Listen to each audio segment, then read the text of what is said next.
Saudamos a todos com a paz do Senhor Jesus Cristo. Carta de Paulo aos Romanos. Carta de Paulo aos Romanos. O capítulo 1. Teve uma reflexão que a gente falou alguma coisa a respeito do versículo 1.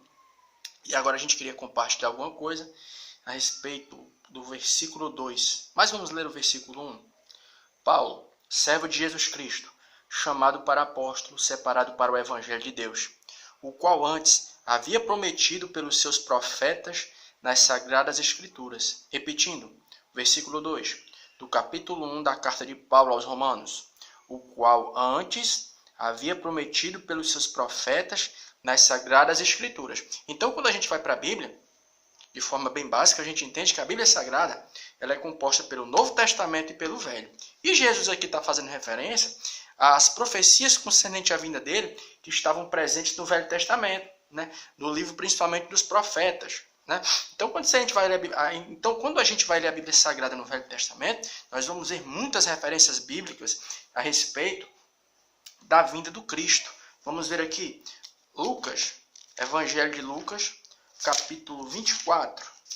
Lucas, capítulo 24, versículo 44, que diz assim: E disse-lhe eles, são estas as palavras que vos disse, estando ainda convosco. Convinha que se cumprisse tudo o que de mim estava escrito na lei de Moisés, nos profetas e nos salmos. Então, o próprio Jesus Cristo aqui, ele fez referência a determinadas profecias que estavam presentes nos salmos, nos profetas, né, na chamada lei de Moisés. Vamos ler aqui outro texto bíblico que fala a respeito da vinda de Jesus Cristo no Velho Testamento, de forma profética. Vamos ler aqui um que é muito conhecido, que é o livro do profeta Isaías, capítulo 53, do versículo 1 em diante, que diz assim, livro do profeta Isaías, capítulo 53, quem deu crédito à nossa pregação? E a quem se manifestou o braço do Senhor? Porque foi subindo como um renovo perante ele, e como raiz de uma terra seca.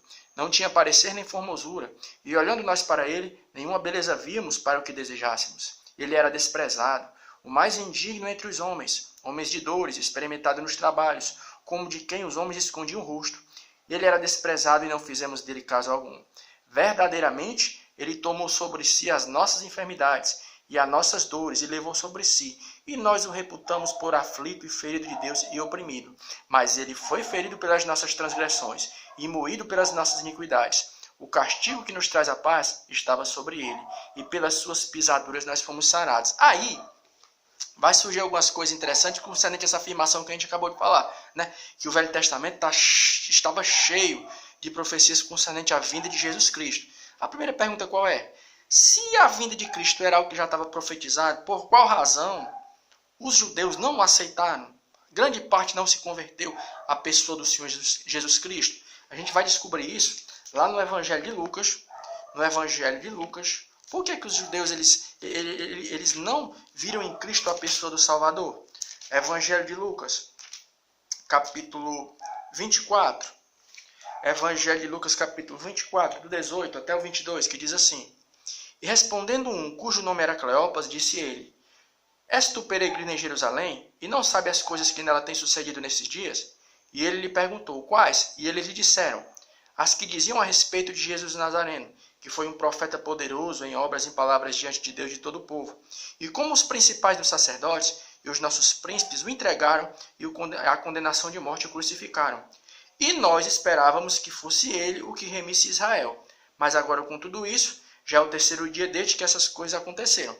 Esse trecho aqui que a gente leu no Evangelho de Lucas, capítulo 24, do versículo 18 em diante, está fazendo referência a um momento que ocorreu após a ressurreição de Cristo. Aqui Jesus já tinha ressuscitado, ele já tinha sido crucificado e já tinha ressuscitado. E ele tem um encontro com dois discípulos que iam num determinado caminho, em uma estrada. E a Bíblia diz que ele, ao ver os dois conversando, faz uma pergunta para eles, e eles respondem. Né? E você lendo isso aqui, você vai entender o porquê dos judeus não terem visto em Cristo a pessoa do Salvador. Por quê? É porque a visão que eles tinham do Salvador era uma visão terrena. Né? E a gente sabe que quando Jesus ele veio ao mundo, ele veio para morrer pelos nossos pecados, ou seja, resolver o nosso problema espiritual. Mas só que o judeu tradicional naquele momento, eles estavam esperando um Cristo que viesse, porque eles estavam debaixo de opressão romana, viesse para colocar o Império Romano, como se fosse uma espécie de revolucionário, né? Para colocar o Império Romano para correr. E aí quando eles veem o Cristo, no qual eles tinham depositado sua confiança, carregando uma cruz e sendo crucificado, eles se sentiram frustrados. É tanto que aqui um dos discípulos vai dizer, nós esperávamos que fosse ele que fosse remir Israel. Né? Então essa é uma das razões. E você vai ver que hoje vai acontecer uma coisa muito parecida. Tipo, Jesus ele não veio para resolver o problema primeiramente. Jesus pode resolver os problemas materiais, sim. Ele cura enfermidade e coisa do tipo. Mas primeiramente Jesus veio para resolver que problema? O problema espiritual. Mas só que os judeus não tiveram essa visão. A visão que eles tinham era de um Cristo que vinha somente para resolver os problemas materiais. E quando eles viram Jesus sendo crucificado, eles se sentiram frustrados. Né? Treinando por dia de hoje. Por que muita gente às vezes se frustra na caminhada cristã? Por quê? É porque quando a pessoa se achega ao evangelho, a pessoa vem visando somente a solução do problema material. Né? E em parte isso se deve muito também à questão de algumas pessoas que ministram o evangelho como se fosse um tipo de Papai Noel espiritual, né? Que Papai Noel vem com aquele saco de presentes, né? Trazendo presentes, coisas materiais, e não é bem por aí, né? A gente entende que primeiramente o primeiro interesse do Senhor nosso Deus é entregar seu filho para morrer por mim, por você, não é de resolver um problema material, embora ele possa resolver, mas é de quê? É de resolver o nosso problema espiritual, porque a Bíblia diz o quê? Romanos 3:23, que todos pecaram e destituídos estão da glória de Deus, ou seja, todos nós somos pecadores e carecemos do perdão de Deus. Por isso foi que Jesus veio derramar o seu sangue na cruz do Calvário. Mas só que os judeus não entenderam isso. E trazendo por dia de hoje, porque tem muita gente que se frustra. A pessoa se dirige até Cristo com aquela expectativa de que Deus vai resolver somente o seu problema espiritual, o seu problema material. E quando essa expectativa ela não é correspondida, o que acontece? Algumas pessoas se frustram. Não vou ser mais cristão não. Estou passando por dificuldade, estou passando por luta. Né? Então foi por isso que os cristãos, os judeus daquele tempo, naquele momento, não receberam Jesus como único e suficiente Salvador. Eles não viram em Cristo a pessoa do Salvador. Por quê? Porque eles tinham uma visão de um Cristo que veio somente para resolver o problema material e não espiritual. Eles não tiveram essa visão. E outra coisa interessante que a gente vai ver aqui, que a gente leu no capítulo 24 e o 44 de Lucas, é o seguinte, ó. Jesus fazendo referência às profecias presentes no Velho Testamento concernente à pessoa dele. Vamos repetir aqui, ó, 24, 44 de Lucas. E disse, capítulo 24, o versículo 44 de Lucas. E disse-lhe ele, Jesus, né? São estas as palavras que vos disse, estando ainda convosco. Convinha que se cumprisse tudo o que de mim estava escrito na lei de Moisés e nos profetas e nos salmos. Jesus estava fazendo referência aqui às profecias concernentes à vinda dele no Velho Testamento. Aí é bacana por quê?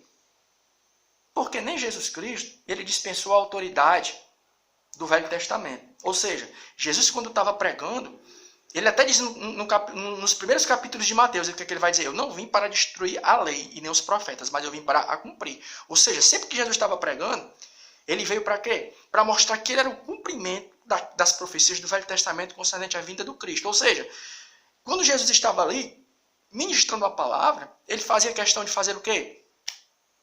Dar uma ênfase muito grande à questão da autoridade do Velho Testamento. Resumo da história.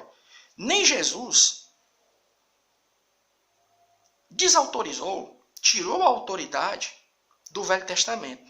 Jesus, quando estava ministrando, ele sempre fez questão de dizer, né, que havia uma autoridade presente no Velho Testamento. As profecias, na lei, nos profetas e nos salmos. Né? Então, se nem Jesus, e quando ele estava pregando, ele dispensou a autoridade escriturística do Velho Testamento, quem somos nós hoje para dizer que existe uma autoridade maior que as Escrituras? Se nem Jesus fez isso. Jesus, quando estava ministrando, ele fazia uso das Escrituras do Velho Testamento.